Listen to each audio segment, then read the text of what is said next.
Books I read this summer.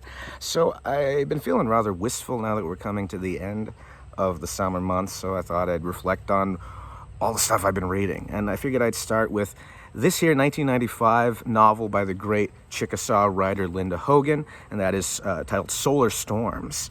I came to this book because I had seen it cited as an example of indigenous apocalyptic horror and climate horror specifically, and that is certainly a major part of what's going on here, but I think of this as a very dense, very poetic text. You know, it's 350 pages superficially, but given how densely poetic its writing is and how much it's concerned with immersion and description of the environment of the swamp where it takes place, it reads to me more like a 500-page text, which is not an inherently bad thing. It's just an interesting feature of how I experienced the reading process here. It's a slow, immersive read.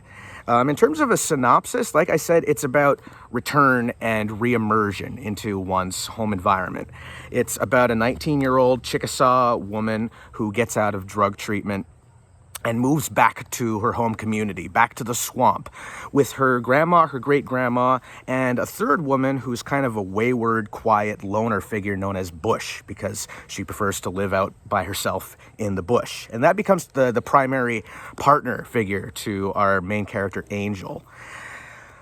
Together, these three women, you know, acclimatized to living in the swamp, and surviving in the swamp is no easy task. And that becomes especially difficult when they decide to go out on a pilgrimage to the great-grandmother's home community, where she hopes in her old age to die peacefully and among her own people. And so it's got a sort of tragic melancholy feel to it.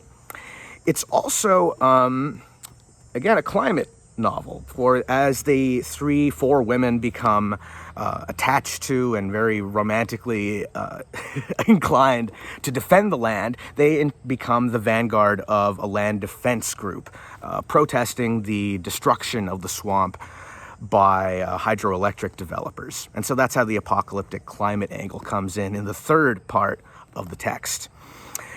For as much as it's about, you know, the environment and destruction and death, it's also, for my money, very much a romantic story. You know, it's very much preoccupied with these poetic descriptions of nature and how the body and animals and the plants, you know, become intertwined very intimately. And also the 4 women who become the main characters of this pilgrimage also experience and find new love, reconcile with old love, and just reflect a lot on desire and how the body and eros are sort of bound up with one's environment.